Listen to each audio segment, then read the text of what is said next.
My son skipped his mother's funeral, calling it not worth his time. While I was burying my wife, he was basking on the beaches of Florida. A week later, he called, pleading, "Dad, the mortgage hasn't been paid." My response was cold. "I don't care anymore." He was shocked, but that was only the beginning.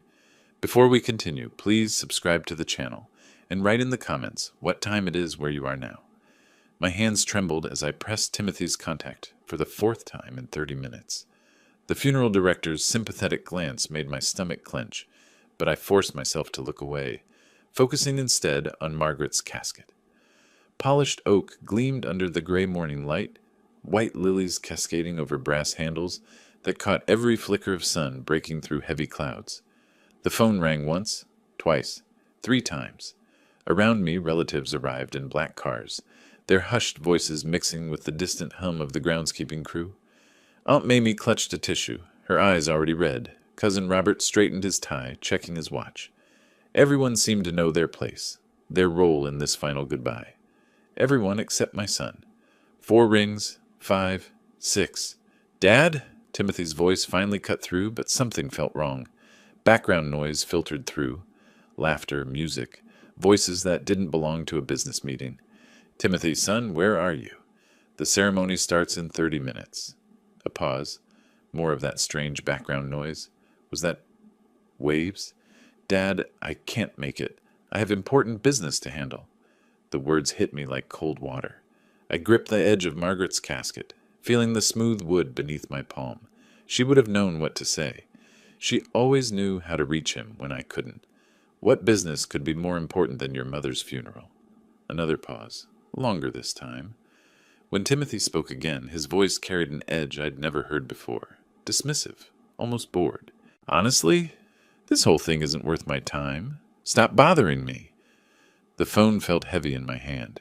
Around me the world continued its gentle motion, guests finding seats, the pastor arranging his notes, maintenance workers clearing distant pathways, but I stood frozen, caught between the woman I'd loved for 37 years and the son who was rejecting us both. "Timothy, your mother, she's—" The dial tone cut through my stammering like a blade. I stared at the phone's black screen, my reflection distorted in its surface. Worth his time? Margaret had driven 6 hours through a snowstorm when Timothy had pneumonia in college. She'd missed her own sister's birthday party to attend his marketing presentations. She'd defended him to her friends when he'd been too busy to visit for 3 Christmases running. The first drops of rain touched my cheek, mixing with something warmer. "Mr. Cole?" The funeral director approached, his voice gentle but professional. "We should begin seating the family shortly." I slipped the phone into my jacket pocket and turned toward the approaching relatives. Somehow I managed to shake hands with arriving family members, accepting their condolences with automatic responses. "Thank you for coming." She would have appreciated this. Yes, she fought bravely. But my mind remained stuck on Timothy's voice, on that casual dismissal of everything Margaret had meant to him. To us? Aunt Mamie squeezed my arm. "Where's Timothy? I haven't seen him yet."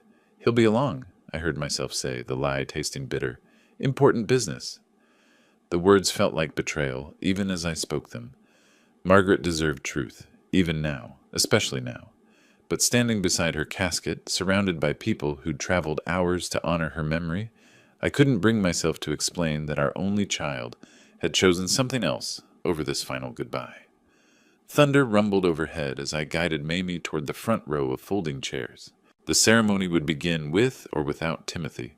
Margaret's life would be celebrated, her memory honored, her passing marked with the dignity she'd earned through decades of teaching, loving, giving. But as I took my seat in the front row, adjusting my black tie one final time, I couldn't shake the echo of my son's voice. "This whole thing isn't worth my time." The pastor approached the podium, his Bible open to a page marked with ribbon. Behind him, Margaret's photograph smiled from its easel, surrounded by those white lilies she'd always favored. In the picture, her eyes held the same warmth they'd shown on our wedding day, the same hope they'd carried when Timothy took his first steps, the same love they'd offered during every difficult moment our family had weathered. Rain began falling in earnest now, pattering against the canvas canopy stretched overhead. Somehow I managed to shake hands with arriving family members and take my seat in the front row. The pastor's voice carried across the gathering, warm and reverent, painting word pictures of Margaret's life that should have filled my heart with gratitude. Should have, but didn't. Margaret was a devoted mother who always put family first, he said, gesturing toward her photograph. She believed in the power of love to heal any wound. My phone buzzed against my chest. I tried to ignore it, forcing my attention back to the pastor's words, but my mind kept drifting to Timothy's voice, to that dismissive tone that still rang in my ears. Another buzz, then another. Around me, 40-some guests sat in respectful silence. Cousin Robert dabbed his eyes with a handkerchief. Mamie's shoulders shook with quiet sobs. They were here, present, honoring Margaret's memory while her own son was... The phone buzzed again. I glanced around, checking if anyone noticed my distraction, then carefully withdrew the device from my jacket pocket. The screen showed 3 notifications from Instagram, something about Timothy's wife, Sarah. I'd never paid much attention to social media, but Margaret had insisted I follow Sarah's account to see photos of their travels. She gave freely of her time, the pastor continued, teaching children not just academic subjects, but life lessons about kindness and integrity. The irony wasn't lost on me. I tapped the first notification. The screen filled with bright blues and greens, a stark contrast to the gray ceremony surrounding me. A video played automatically, showing crystal clear water lapping against white sand. Palm trees swayed in the background, and the audio picked up distant reggae music mixed with laughter. Then Sarah's voice, "What a perfect day in Miami. The weather is incredible." Miami. The camera panned across a resort pool where people lounged in swimwear, drinks in hand, poolside cabanas, beach volleyball in the distance, pure vacation paradise, posted 15 minutes ago with a location tag that confirmed what I already knew. Miami Beach, Florida. My grip tightened on the phone. So that's what Timothy meant by important business. While we gathered to bury his mother, while relatives traveled from 3 states to pay respects, while I sat here trying to hold together the remnants of our family, he was sipping drinks on a beach. Margaret's greatest joy, the pastor said, came from watching her family grow and thrive. The video continued playing. Sarah's hand appeared in frame, holding a tropical drink garnished with fruit and tiny umbrellas. Behind her, resort guests played in the surf, their carefree laughter a universe away from our somber gathering. I wanted to throw the phone, wanted to scream, wanted to disrupt this peaceful ceremony with the raw truth of what kind of son Margaret had raised, despite all her love and sacrifice. Instead, I slipped the device back into my pocket and forced my face into an expression of appropriate grief. Let the pastor finish his tribute. Let Margaret's friends and family remember her as she deserved to be remembered. There would be time later to process what Timothy had done, what he was still doing while we honored the woman who'd given him life. But my hands shook with suppressed rage, and my leg bounced involuntarily against the metal chair. Every word of praise for Margaret's devotion to family felt like a knife twisting deeper. She'd believed in the power of love to heal wounds, but some wounds ran too deep for healing. The pastor closed his Bible and stepped aside for the next speaker, Margaret's former principal, who'd known her for 20 years. As she approached the podium, adjusting her glasses and shuffling her notes, I caught the eye of the funeral director standing near the back. He nodded sympathetically, probably assuming my obvious distress stemmed from normal grief. If only it were that simple. Rain continued drumming against the canopy overhead, but in Florida, the sun was shining. The weather was incredible, perfect for vacation while your mother's body waited to be lowered into cold ground. I whispered an excuse about needing air to Mamie, who squeezed my hand understandingly and walked steadily toward the maintenance area behind the cemetery shed. My rage built with each step, fueled by the contrast between Sarah's cheerful video and the reality of this gray morning. 37 years Margaret had loved that boy. 37 years of midnight fevers, school plays, graduation ceremonies, job interviews she'd practiced with him, relationship advice he'd never taken. She'd defended him to friends who wondered why he never visited, made excuses for missed holidays, sent care packages to his expensive Manhattan apartment, and this was how he honored her memory. Behind the maintenance shed, away from the ceremony's gentle murmur, I pulled out my phone with shaking hands. Not nervousness this time, pure, undiluted rage. The kind of anger I hadn't felt since Timothy was 17 and wrecked the car while joyriding with friends who'd pressured him into it. But even then, Margaret had been there to help me cool down, to find the right words. Now I was alone with my fury. I dialed his number without hesitation, my finger jabbing at the screen with more force than necessary. 1 ring, 2. He probably wouldn't answer, probably enjoying some poolside service or... "What now, Dad?" His voice carried that same annoyed edge, but this time I was ready for it. "Timothy, I just saw your wife's video from Miami Beach." Silence. Just the sound of wind through my phone and distant vacation noise through his. "That's not what you think it is, Dad. Sarah's just..." "Don't lie to me," my voice echoed off the concrete shed, the first time I'd shouted in years. "You're on a beach while we're burying your mother." Another pause. When he spoke again, the pretense was gone. "Fine. Yes, I'm in Florida." "So what? This funeral is a waste of my time." The words hit harder than his earlier dismissal, because now I had proof of his callousness. While relatives sat in folding chairs listening to tributes, while flowers wilted in the rain, while Margaret's body lay waiting for her final rest. Her son was living his best life under palm trees. "A waste of time?" I paced behind the shed, kicking at loose gravel. "She gave birth to you. She loved you when no one else would. She defended you to everyone who criticized. She's dead, Dad." Timothy's voice cut through my anger like ice. "Standing around crying won't change that. I've got a life to live." The casual cruelty of it stopped me mid-pace. A life to live. As if Margaret's death was merely an inconvenience interrupting his vacation schedule. Rain pelted my face, mixing with tears I hadn't realized were falling. In the distance, I could hear the principal's voice carrying across the cemetery, sharing stories of Margaret's dedication to her students. Stories Timothy would never hear because beaches were more important than mothers. "You're not my son anymore." The words left my mouth before I could stop them, final as a gavel strike. "Good," Timothy replied without missing a beat. "Don't call me again." The line went dead. I stared at the phone screen showing call ended and immediately hit redial. The phone rang once, then cut to voicemail. I tried again. This time, "The number you are calling is not available." Third attempt. "This caller has been blocked." He'd blocked me. While Margaret lay in her casket 50 yards away, while family and friends gathered to honor her memory, while rain soaked through my funeral suit, my son had blocked my number to ensure his vacation continued, uninterrupted. I tried twice more. Each attempt met with the same automated rejection. The technology he'd used to show me his beach paradise now served as a wall between us, deliberate and impenetrable. Thunder rolled overhead, and the rain intensified. Behind me, I could hear the ceremony continuing. Probably Thurman sharing stories from our double dates 40 years ago, back when Margaret wore yellow sundresses, and Timothy existed only in our dreams of someday having children. My phone felt heavy in my hand, its screen reflecting my face, distorted by rain and rage. Blocked, cut off, dismissed as thoroughly as Margaret's memory had been dismissed. The maintenance shed offered no shelter from the storm, but I remained there anyway, letting the water soak through my jacket and run down my face. In Florida, the sun was still shining. The weather was still incredible.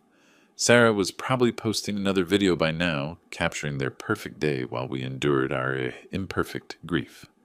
Slowly, I walked back toward the ceremony, my feet squelching in grass turned muddy by the downpour. Through the rain, I could see the gathered mourners still seated under their protective canopy, still listening to speakers who'd loved Margaret enough to brave this weather for her sake. Timothy's empty chair in the front row seemed to mock their loyalty. Margaret had always insisted on keeping it available, just in case he surprised us by showing up. "Hope," she'd called it. Sometimes hope is all we have. But hope, I was learning, could be a cruel companion. It had kept me dialing his number this morning despite knowing he wouldn't care. It had made me save his contact as Timothy's son in my phone, as if the label could preserve a relationship that had already died. As I approached the edge of the gathering, Mamie caught my eye and gestured to the empty seat beside her. The ceremony was nearing its end. I could tell by the way people were shifting in their chairs, reaching for tissues, preparing themselves for the final goodbye. I took my place among Margaret's true family, the people who'd chosen to be here despite rain and grief, and the simple human difficulty of watching someone you love disappear forever. They deserved better than my distraction. Margaret deserved better than a son who valued beach time over her memory. The pastor returned to the podium for closing remarks, but I barely heard his words. My mind remained stuck on that automated message. This caller has been blocked. Some wounds, I was learning, were too deep for Margaret's beloved power of love to heal. I walked the 100 yards back to the ceremony, each step heavier than the last, forcing my face into a mask of appropriate grief. The pastor's voice carried across the gathering as I slipped quietly back into my seat beside Mamie, who squeezed my hand without looking away from the podium. Margaret devoted her life to nurturing young minds, the pastor said, his voice warm with genuine affection. She believed every child deserved patience, understanding, and unconditional support. Mamie leaned close, whispering, Margaret was so proud of Timothy. Remember how she'd show everyone his marketing awards? Those fancy certificates from New York? My throat tightened. She always saw the best in him. He must be devastated to miss this. Traffic from New York can be terrible. I stared at Margaret's casket, those white lilies trembling slightly in the breeze. He had obligations he couldn't avoid? The lie tasted bitter, but what else could I say? That her beloved nephew had chosen poolside drinks over her farewell? That he'd dismissed 37 years of motherhood as not worth his time?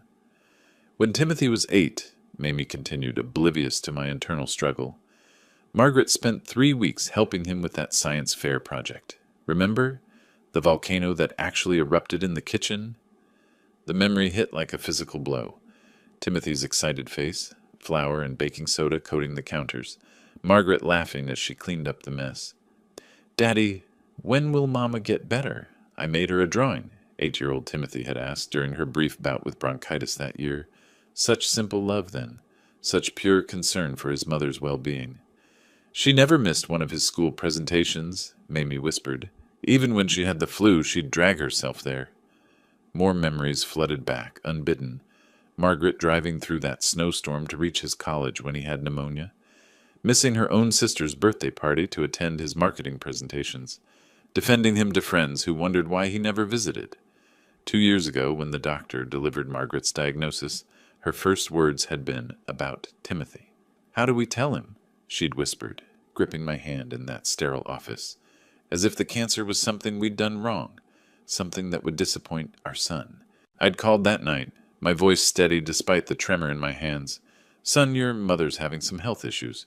Could you visit this weekend? Dad, it's really busy at work. You know how it is. Tell Mom I'm thinking of her. She'd rather hear it from you.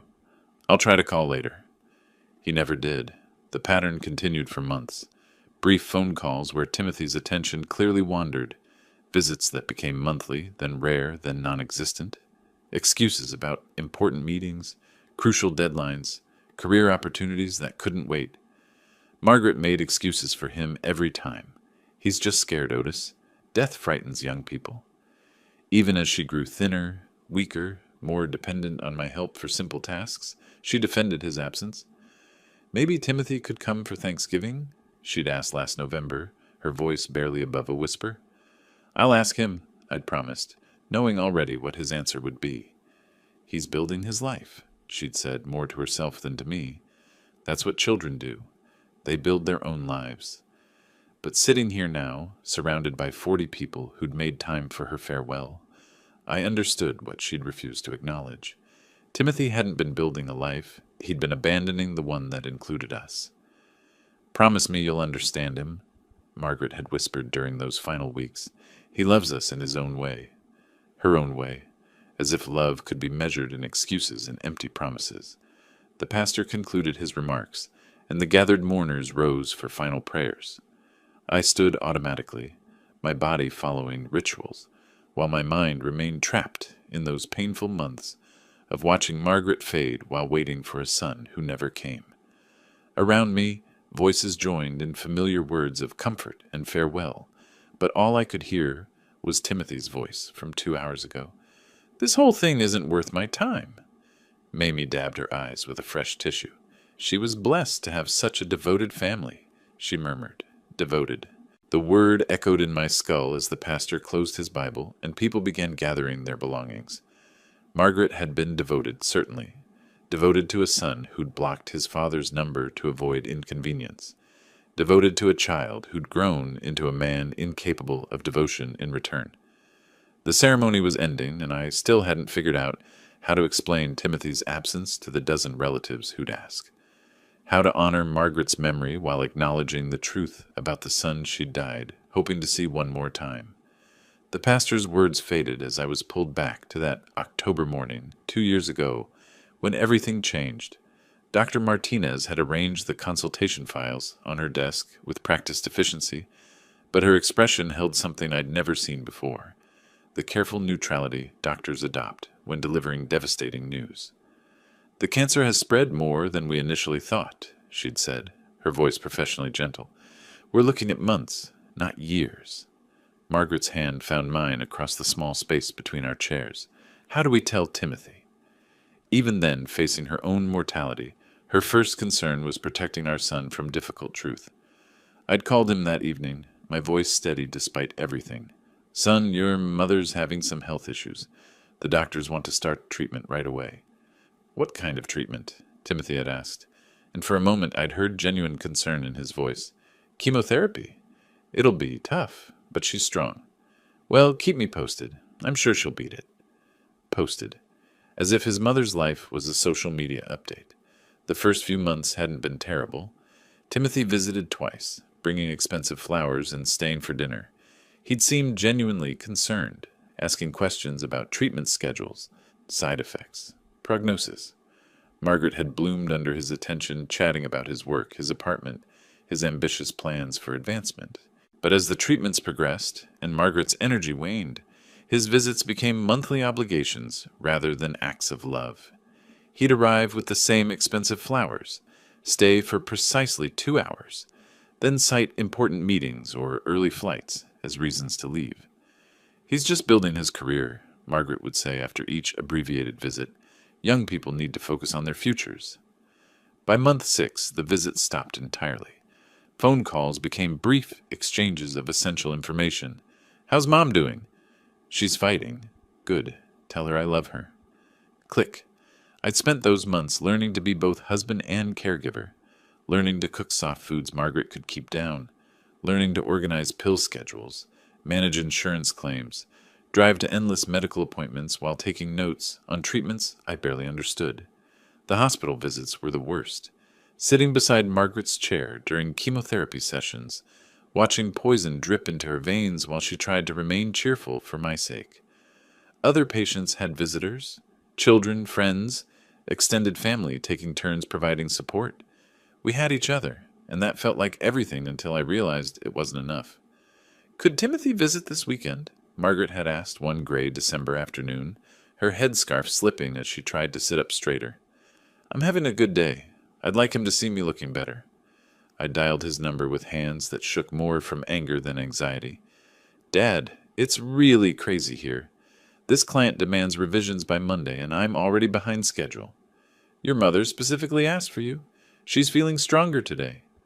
"That's great news. Tell her I'll definitely come soon. Maybe next month when things calm down." Things never calmed down. Timothy's excuses became more elaborate, more professional sounding, more final. Important presentations, crucial deadlines, career opportunities that couldn't wait for family obligations. Margaret stopped asking directly, but I'd catch her checking her phone when it buzzed, hoping for calls that never came. She'd brighten when I mentioned Timothy's name, then carefully avoid asking when he might visit. The final months were a blur of increasing helplessness. Margaret needed help with basic tasks, showering, dressing, eating meals I'd learned to prepare for someone whose appetite had disappeared. I'd moved her bed to the living room so she could see the garden she'd loved, watch birds at the feeder we'd hung outside the window. "Maybe Timothy could come for Thanksgiving?" she'd whispered one November evening, her voice barely audible above the humming of the oxygen concentrator. I'd called him again, this time abandoning subtlety. Son, your mother is dying. She wants to see you. How long does she have? The doctors think weeks, maybe a month. I'll try to arrange something. Work is just insane right now, but family comes first. Family comes first. The lie was so casual, so automatic, I wondered if he even heard himself say it. Thanksgiving came and went. Margaret had been too weak to eat, but she'd insisted I put on football games because Timothy always enjoyed watching with us. She dozed fitfully, waking periodically to ask if he'd called. He hadn't. December brought final decline. Margaret slept most days, waking only for medications and brief conversations that felt like borrowed time. She'd still ask about Timothy, but indirectly now. Is he working hard? Does he sound happy? Tell him his mother loves him. I'd stopped calling by then. What was the point? Timothy had made his choice months ago. Promise me you'll understand him, Margaret had whispered during what turned out to be our last real conversation. Death frightens young people. He'll regret this some day. Regret, as if Timothy's absence was mere fear rather than calculated selfishness. Margaret died on a Tuesday morning in January, her hand still warm in mine as dawn broke through our bedroom window. I'd held her while she drew her final breath, whispering reassurances about Timothy's love that we both knew weren't true. The first call I'd made was to Timothy. Dad, is everything okay? It's pretty early. She's gone, son. Your mother died an hour ago. Silence. Then, I'll handle the arrangements from here. I know people. People. Not, I'll come home. Not, I need to be there. People who could handle arrangements while he continued his life uninterrupted. The scraping of folding chairs brought me back to the present. People were standing, gathering coats, preparing to move toward the graveside. Margaret's casket waited, surrounded by those white lilies that reminded me of her garden, her hope, her unwavering faith in a son who'd abandoned her when she needed him most. I rose with the others, mechanically accepting condolences from relatives who had no idea their beloved nephew had chosen vacation over their farewell. The scraping of folding chairs brought me fully back to the present as people gathered coats and moved toward the graveside. Family members approached with gentle touches, hushed condolences, and expectant glances toward the parking area where they still hoped to see Timothy arrive, fashionably late but appropriately apologetic. Margaret would be so proud of this turnout, Cousin Robert said, gripping my shoulder. She touched so many lives. Thank you for being here, I replied automatically, the words feeling rehearsed after dozens of repetitions. Mamie appeared beside me, clutching her purse and looking around uncertainly. Shouldn't we wait for Timothy? He must be stuck in terrible traffic. Before I could formulate another careful lie, a familiar voice cut through the murmur of conversation. Otis. Thurman Hayes stood 3 feet away, his weathered hands folded in front of him. He'd driven an hour from the south side, wearing his good navy jacket and the same serious expression he'd worn at job sites when something needed fixing. We'd worked construction together for 15 years before I moved into engineering, shared coffee breaks and complaints about supervisors who'd never swung a hammer. Thurman! I shook his offered hand, surprised by the strength of his grip, the way he held on a moment longer than necessary. I've known you 40 years, he said quietly, his eyes scanning the crowd behind me. Where's Timothy? I didn't see him during the service. The direct question caught me off guard. While others had asked with gentle concern, Thurman's tone carried the bluntness of old friendship, the right to expect honest answers. He couldn't make it. The words felt heavier this time. He's in Florida. Thurman's eyebrows rose slightly. Florida? Today? For what?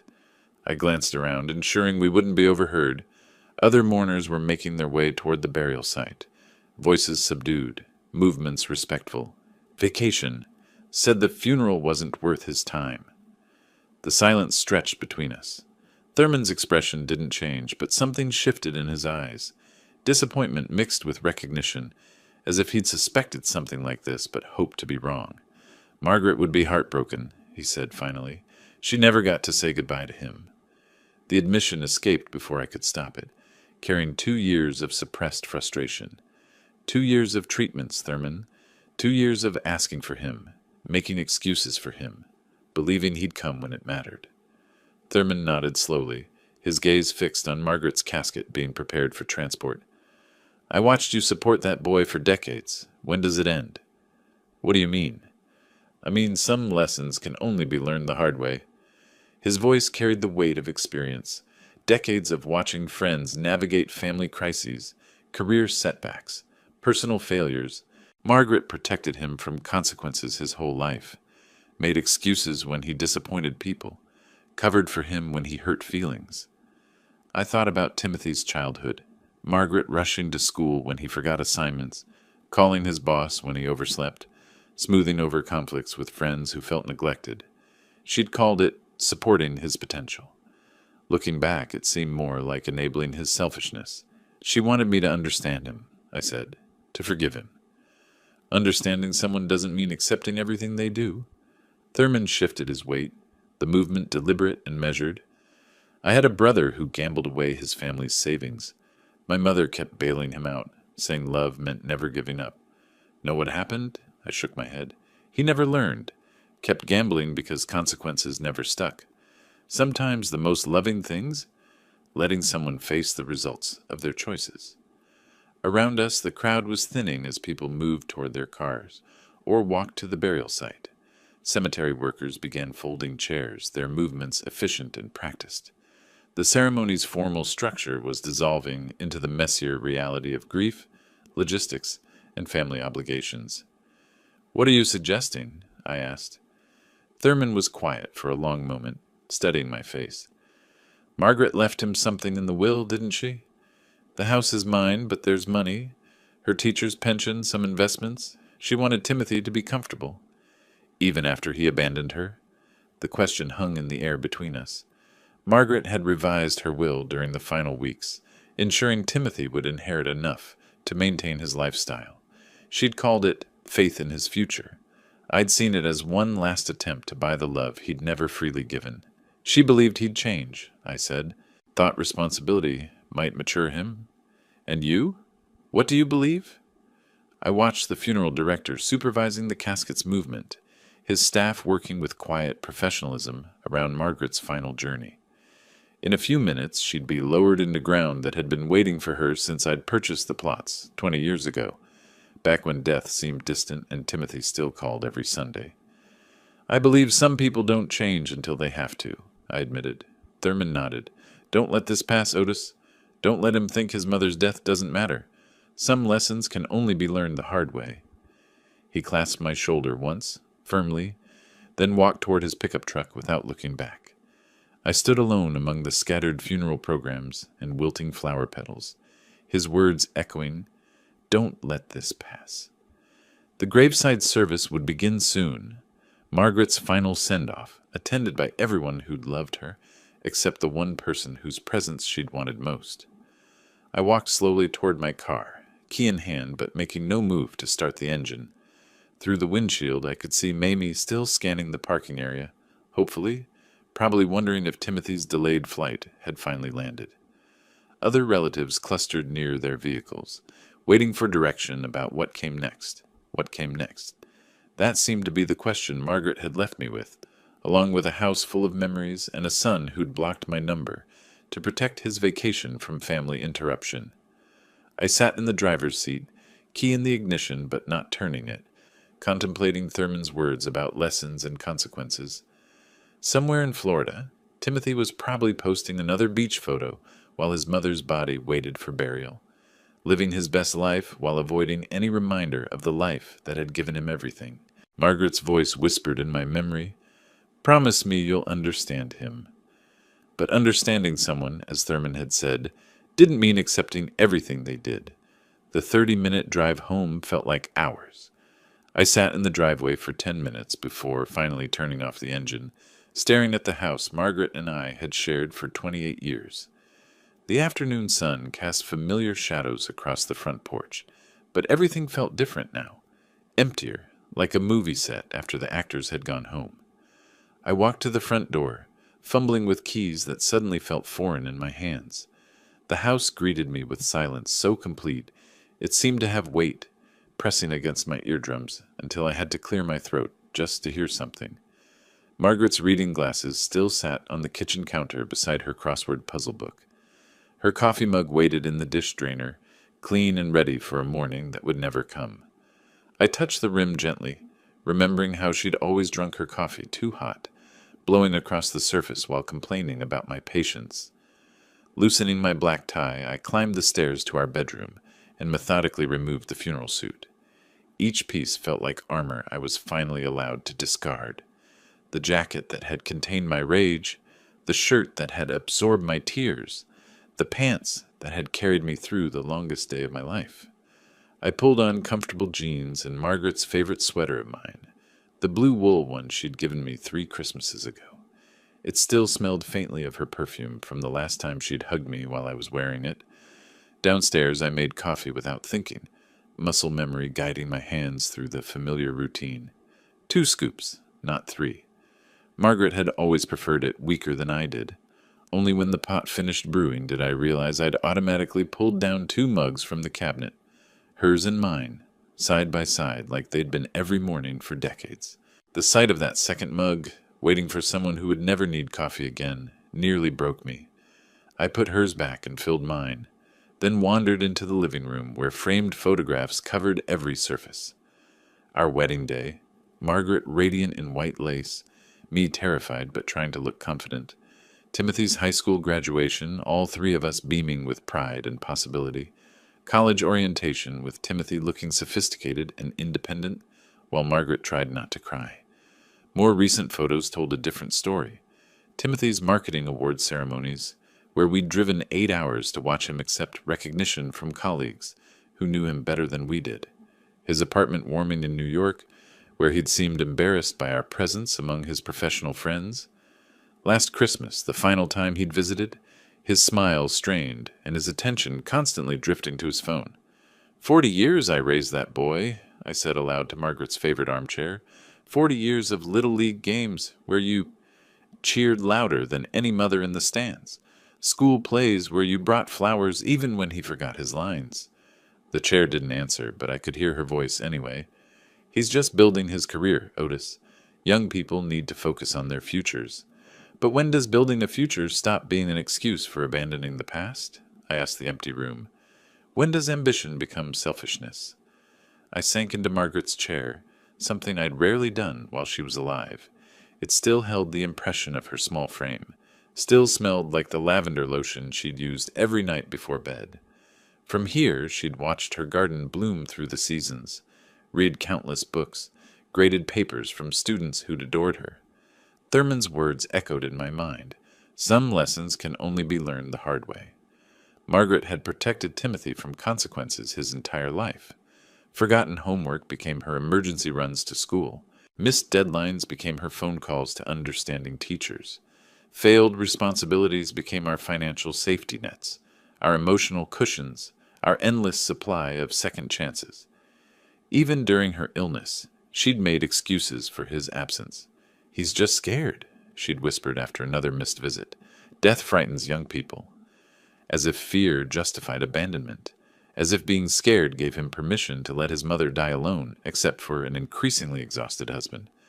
I picked up the photo from Timothy's college graduation, studying his face for signs of the man he'd become. At 18, he'd still hugged us both without embarrassment, still called every Sunday to share stories about classes and friends and dreams we'd helped him chase. When had that changed? When had our son become someone who could choose a Florida beach over his mother's funeral? The transformation hadn't happened overnight. Looking back, I could trace the gradual cooling, phone calls growing shorter, visits becoming obligations, our lives becoming inconveniences he managed, rather than relationships he cherished. Margaret had noticed too, though she'd never admitted it. I'd catch her waiting by the phone on Sundays, hoping for calls that came later and later until they stopped altogether. She'd mentioned Timothy's name with careful optimism, testing whether today might be the day he remembered he had parents who loved him. "You always saw the best in him, sweetheart," I said to her photograph, even when he stopped seeing us at all. The afternoon light was fading, casting longer shadows across the living room. I should eat something, I knew. Should call Mamie to let her know I'd gotten home safely. should begin the process of thanking people for their flowers and condolences. Instead, I sat in Margaret's chair, holding our son's graduation photo, finally allowing myself to acknowledge what she'd never been willing to admit. Timothy had left us long before today. Today, he'd simply made it official. Thurman was right. Some lessons could only be learned the hard way. The question was whether I had the courage to teach them. I opened the laptop and waited for it to boot up, my decision crystallizing with each passing second. The familiar desktop appeared, a photo of Margaret in her garden, taken last spring when she'd still been strong enough to plant the roses she'd never see bloom. Banking websites required passwords, security questions, verification codes. I'd set up all our financial accounts years ago, back when Margaret had trusted me to handle such things, while she focused on teaching and family. Now that trust would serve a different purpose. The bank's blue and white interface loaded with practiced efficiency.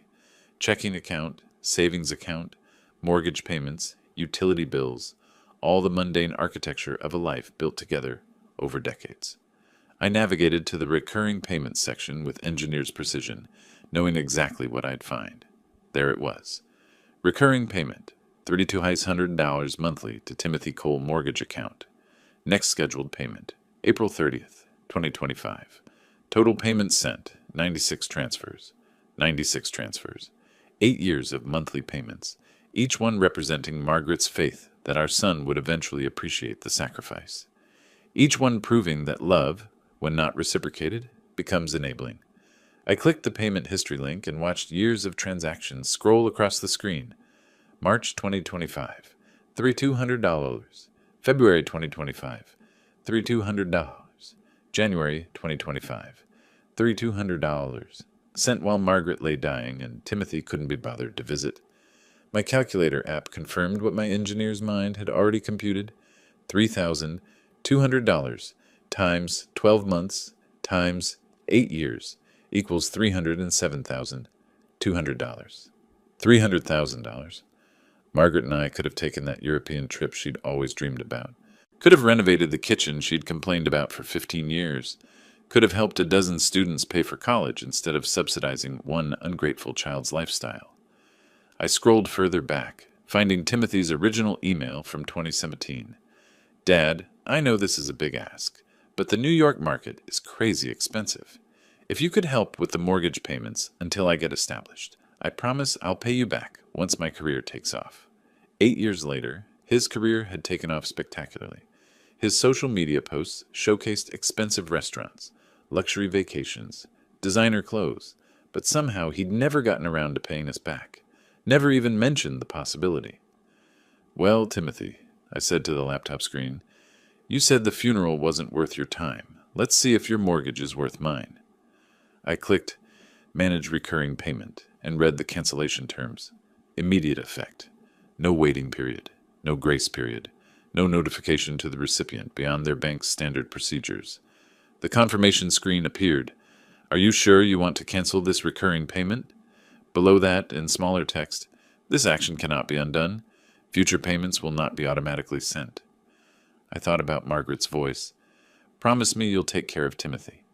I had taken care of him. For 35 years I had taken care of him, fed him, clothed him, educated him, supported his dreams, funded his lifestyle, enabled his selfishness. I'd taken such good care of him that he'd never learned to take care of himself or anyone else.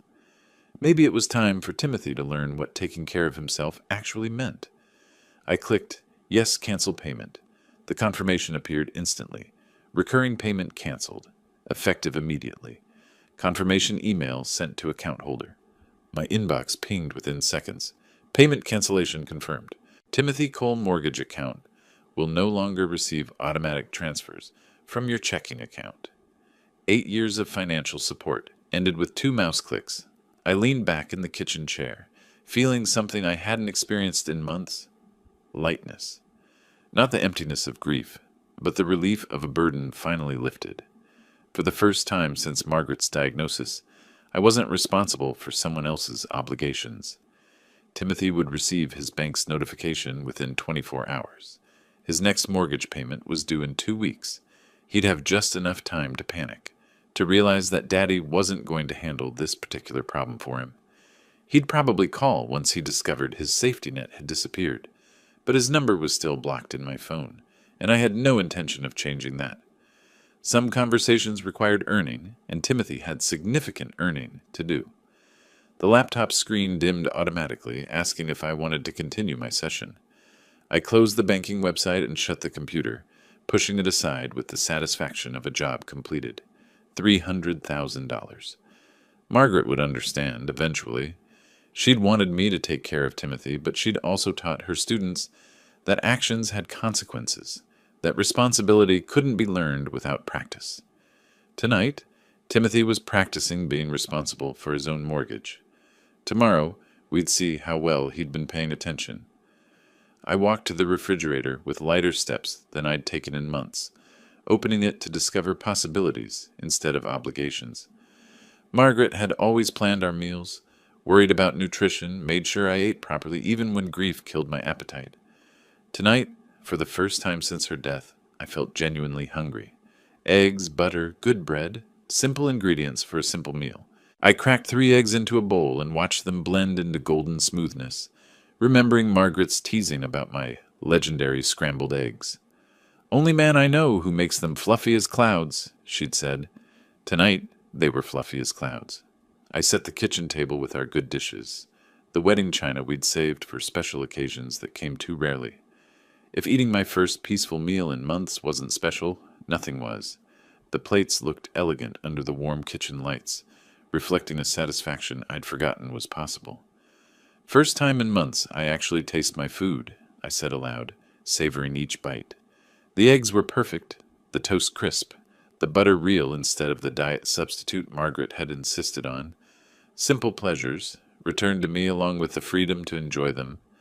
After dinner, I moved to the living room and settled into Margaret's favorite armchair with the remote control. She'd always chosen our evening entertainment, gravitating toward classic films that reminded her of her childhood.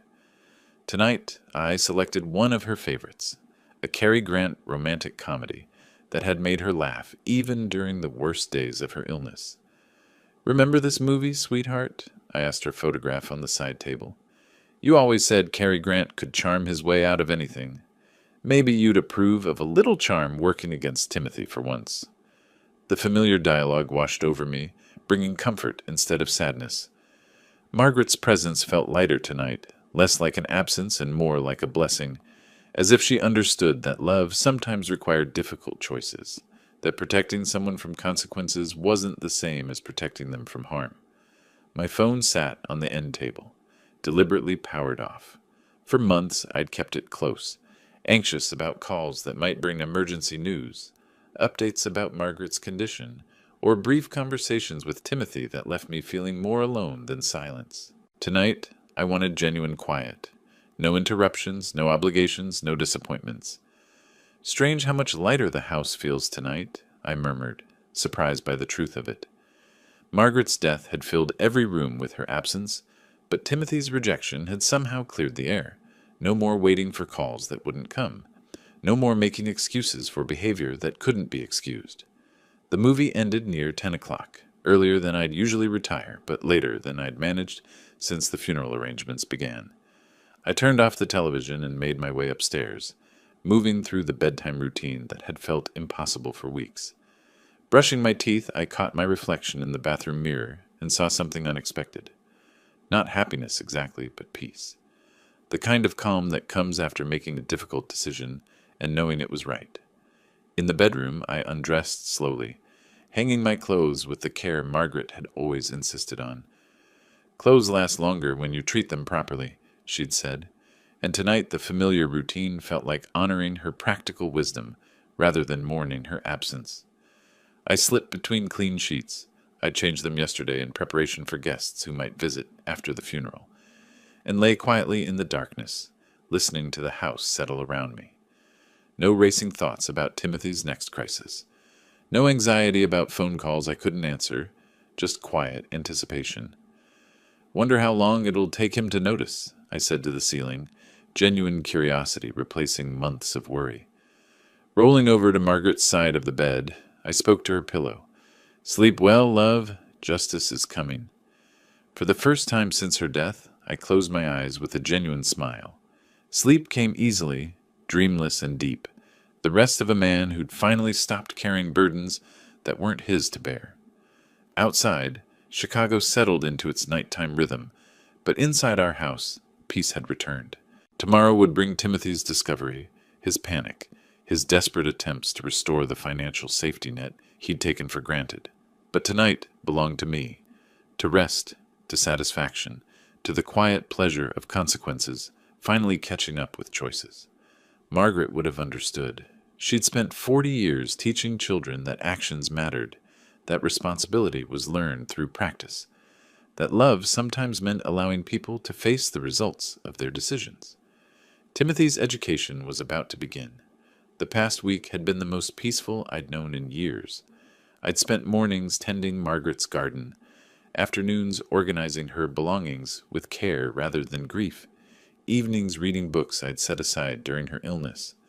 For the first time since her diagnosis, I'd slept through entire nights without waking to check on someone who no longer needed checking. Then Timothy's name appeared on my phone screen. I stared at the display for 3 rings, considering whether to answer. Part of me was curious about what crisis had finally forced him to unblock my number. Another part wanted to let it ring, to give him a taste of the silence he'd imposed on me. But mostly I felt nothing. No anxiety, no anger, just mild interest in seeing how long it would take him to acknowledge reality. On the 4th ring, I picked up. "Dad? Hey!" His voice carried that casual tone I remembered from childhood, when he'd call to ask for rides or money, assuming both would be provided without question. "Sorry I blocked you last week. I just needed some space after, you know." "I understand," I said, settling back into Margaret's chair with my afternoon coffee. "Good, good. Listen, I'm back from Florida now, and there's this weird issue with my mortgage. The bank says my April payment wasn't made. Your automatic transfer must have glitched or something." The assumption in his voice was breathtaking. No mention of the funeral he'd missed, no acknowledgement of his mother's burial, no apology for dismissing 37 years of love as not worth his time. Just an expectation that I'd fix his financial problem while he moved on to more important matters. "It wasn't a glitch?" I said. A pause. I could hear papers rustling in the background, probably bank statements or mortgage documents he'd never bothered to read before. "What do you mean? Can you just call them and fix it?" "No. That's your responsibility now, Timothy." The silence stretched longer this time. When he spoke again, his voice had shifted from casual to concerned. "My responsibility? Dad, you've always handled this. What's going on?" "What's going on is exactly what you told me last week." "What are you talking about?" The rustling sounds increased, as if he were frantically searching through paperwork for answers he'd never needed before. "You said your mother's funeral wasn't worth your time." I kept my voice level, conversational, as if we were discussing the weather. "Well, your mortgage isn't worth mine." The explosive silence that followed felt like vindication. I could picture him in his expensive Manhattan apartment, surrounded by the lifestyle my money had helped maintain, finally beginning to understand that actions had consequences. "You can't be serious," he said, his voice climbing toward panic. "This is about Mom's funeral? Dad, that was emotional. This is real money we're talking about. Your mother was real, Timothy. Her love for you was real. Her hope that you'd visit during her final weeks was real. I was building my career. I couldn't just drop everything every time she had a bad day." Every time she had a bad day. 2 years of cancer treatments, of watching her shrink and weaken and fade, reduced to occasional inconveniences in his busy schedule. "She died waiting for you to call," I said. "Do you know that? Her last week, she kept asking if you'd phoned. I kept making excuses because I couldn't bear to tell her the truth, that her son was too important to spare 5 minutes for his dying mother." "That's not fair. I sent flowers. I called when I could." "You called twice in 6 months, both times to ask about her prognosis, never to speak with her directly." The papers stopped rustling. In the silence, I could hear his breathing, quick and shallow. The reality was finally penetrating the bubble of self-interest he'd lived in for years. "Look, I made mistakes, okay? But you can't punish me by destroying my financial stability. I'm not punishing you. I'm simply no longer enabling you. Enabling? Dad, you promised you'd help with my mortgage. A promise is a promise. The audacity was stunning. Timothy, who'd broken every promise to his dying mother, lecturing me about keeping commitments. And you promised to be there for your family, I replied. You promised to visit your mother. You promised to call more often. Promises work both ways, son. This is different. This was emotional stuff. This is money. This is real. There it was, the core of who Timothy had become. Emotions were optional. Relationships were conveniences. But money was sacred. Margaret's final months had been emotional stuff, while his mortgage was the only reality that mattered. I walked to the window and looked out at Margaret's garden, where spring flowers were beginning to bloom despite her absence. She'd always believed in Timothy's potential, always made excuses for his failures, always hoped he'd grow into the man she'd raised him to be. She'd been wrong. "Goodbye, Timothy," I said. "Dad, wait. You can't just—" I hung up and immediately blocked his number, watching the confirmation appear on my screen. Contact blocked. The same message he'd shown me a week ago when his vacation was more important than his mother's funeral. The house felt quieter after that, but it was a good quiet, the peace of decisions made and consequences accepted. Outside, Margaret's roses were blooming exactly as she'd planted them, beautiful and strong and requiring no help from anyone who didn't truly care for them. Timothy's name appeared on my phone screen again within minutes. He'd called from a different number, probably his work line, thinking he could circumvent my blocking. I answered on the first ring this time, curious to see how far his desperation would drive him. "Don't you dare hang up on me!" His voice shot up an octave, revealing the son I remembered from childhood tantrums when he couldn't get his way, demanding, entitled, unable to accept that the world might not revolve around his needs. "I wasn't planning to," I said, settling into Margaret's chair again. This conversation deserved my full attention. "You can't just stop paying my mortgage. Do you understand what you're doing to me?" "I understand exactly what I'm doing. What I don't understand is why you think you're entitled to $3,000 of my money every month." "Because you promised. When I moved to New York, you said you'd help until I got established." "That was 8 years ago, Timothy. Your salary is 6 figures now. Your bonus last year could have paid your mortgage for 2 years. When exactly were you planning to get established?" The question hung in the air. I could hear him breathing hard, probably pacing around his apartment, searching for arguments that would restore his financial safety net. "It's not about the money," he said finally. "It's about family. Family helps each other." The irony was breathtaking. Timothy, who'd abandoned his family when help was needed most, lecturing me about mutual support. "You're absolutely right," I said. "Family does help each other. When Margaret was dying, your family needed you. Where were you?" "I was working, building a future. You know how competitive my industry is. And when she died, your family needed you at her funeral. Where were you?" "I needed time to process. I couldn't just drop everything and fly to Chicago." "You were already in Florida, on vacation, posting videos of yourself on the beach while your mother was being buried." Another silence, shorter this time, but heavier. The weight of truth settling into places where excuses used to live. "Fine," he exploded. "I made mistakes. I wasn't perfect, but you can't destroy my life over it." "I'm not destroying anything. I'm just no longer building it for you." "This is insane. You're supposed to be my father." "And she was supposed to be able to count on her son. Margaret defended you for 35 years, Timothy. Made excuses when you disappointed friends. Covered for you when you broke promises. Sent you money when you claimed to need help. She died believing you loved her." "I did love her?" "Then why didn't you show up when love required action instead of words?" "Because," his voice cracked slightly, "because I couldn't handle seeing her like that. Sick and weak and dying. You couldn't handle seeing your mother die, so you left me to handle it alone. You're stronger than me. You always were.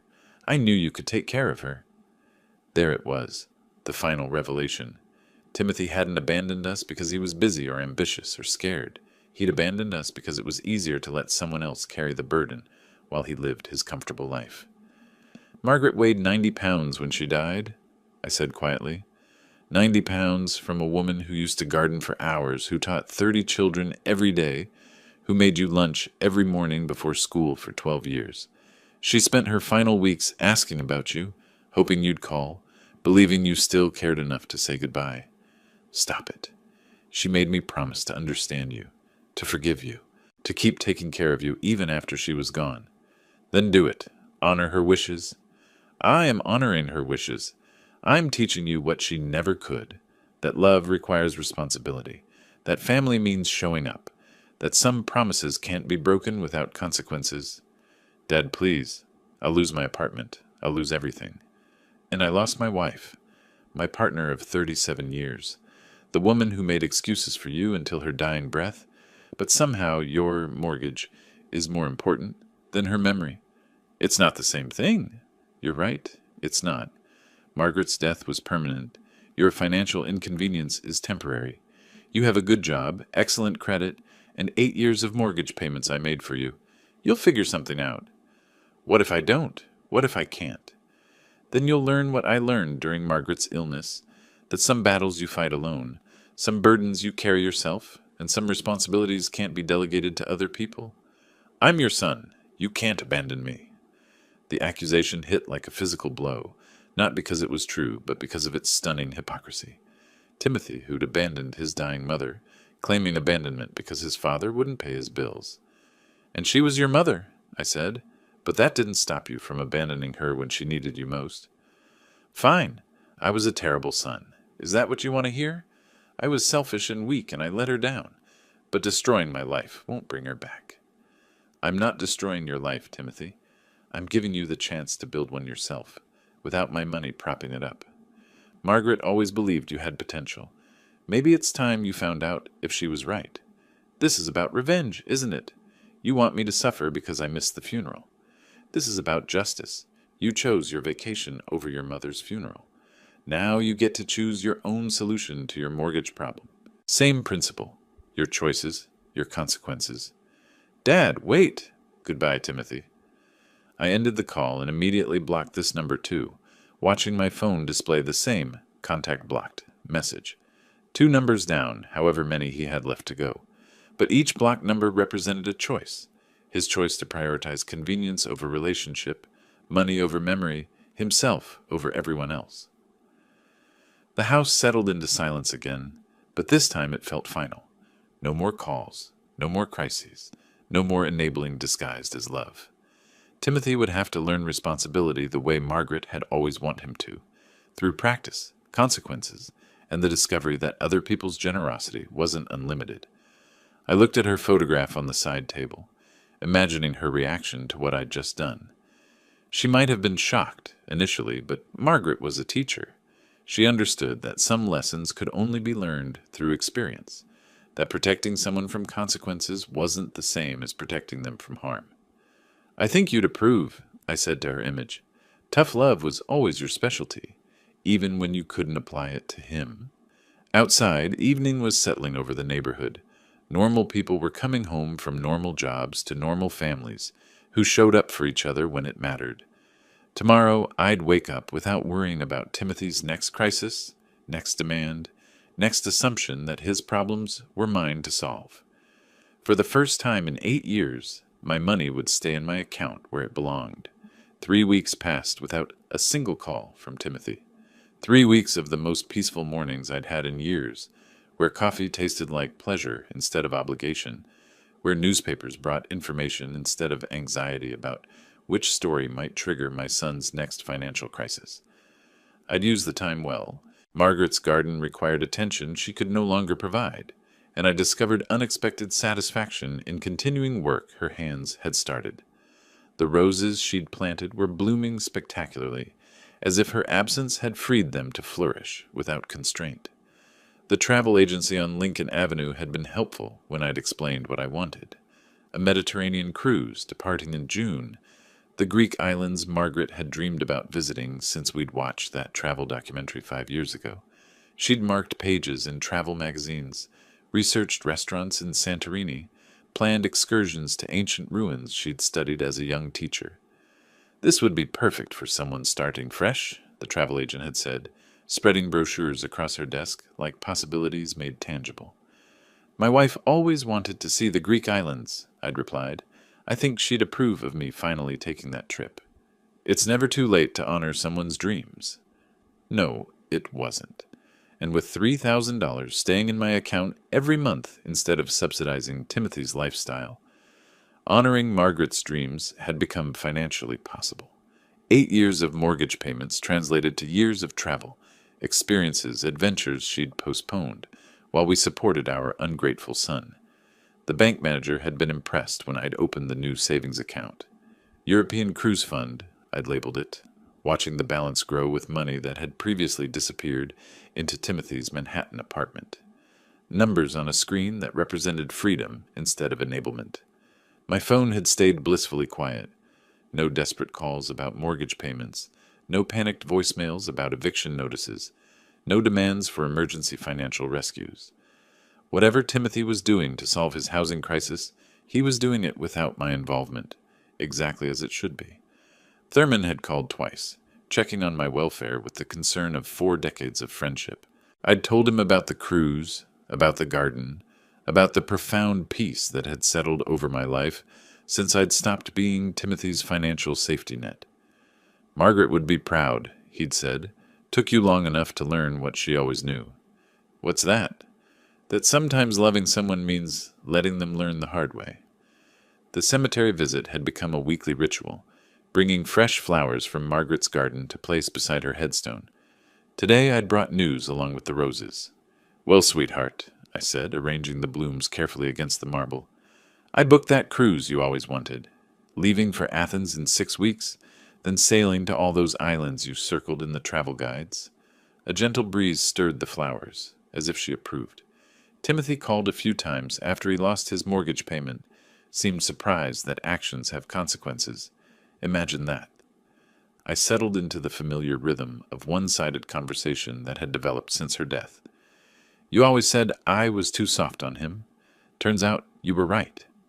The afternoon sun cast long shadows across the cemetery grounds, peaceful and eternal. Other visitors moved quietly among the headstones, bringing their own flowers, sharing their own news with loved ones who could no longer respond, but somehow still listened. $300,000, I continued.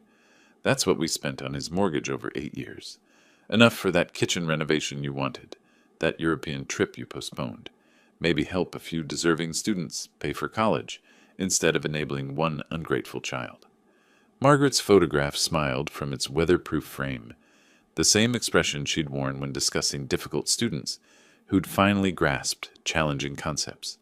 Patient, understanding, but firm in her belief that learning required effort. Growth demanded struggle, and love sometimes meant saying no. I think you understand why I did it, I said. You spent 40 years teaching children that choices have consequences, that responsibility can't be delegated, that growing up means handling your own problems. Maybe it's time Timothy learned what you always tried to teach him. The drive home took me through neighborhoods where I'd lived my entire adult life, past schools where Margaret had taught, through communities where we'd built friendships that would outlast my son's resentment. Chicago in late spring was beautiful, trees budding, families emerging from winter hibernation, life continuing its ancient cycle of renewal and growth. At home, I made dinner with ingredients I'd chosen for pleasure rather than economy, eating slowly while planning tomorrow's garden work. The house felt lighter without the weight of Timothy's endless needs, more spacious without his problems crowding every corner. My new passport had arrived yesterday, crisp and official, ready for adventures Margaret and I had planned, but never taken. The cruise itinerary sat on the kitchen counter beside travel guides to Greek islands, Roman ruins, Mediterranean ports where ancient civilizations had flourished and faded, leaving lessons about the importance of building something lasting. Timothy would learn to build his own life now, without my money, as foundation. Whether he succeeded or failed would depend on qualities Margaret had tried to instill, but I'd undermined through enabling. Resilience, responsibility, the understanding that love meant earning as well as receiving. The evening news played softly in the background, stories of distant conflicts and local triumphs, reminders that the world continued spinning, regardless of individual struggles. Somewhere in New York, Timothy was probably apartment hunting, learning what $3,000 really meant when it came from his own paycheck instead of his father's generosity. I felt no guilt about his situation, no urge to rescue him from consequences he'd created. Margaret had died, hoping he'd grow into the man she'd always believed he could become. My enabling had prevented that growth for years, but no longer. Outside, spring was turning towards summer, Margaret's garden blooming with colors she'd chosen, fragrances she'd loved, beauty she'd cultivated with her own hands. In 6 weeks, I'd board a ship bound for places she'd dreamed of seeing, carrying her memory to islands where ancient wisdom still whispered about the eternal, human struggle between love and accountability. The phone remained silent, and the silence was perfect. If you liked this story, please like this video, subscribe to the channel, and share your impressions of this story in the comments. To listen to the next story, click on the box on the left. Thank you for watching.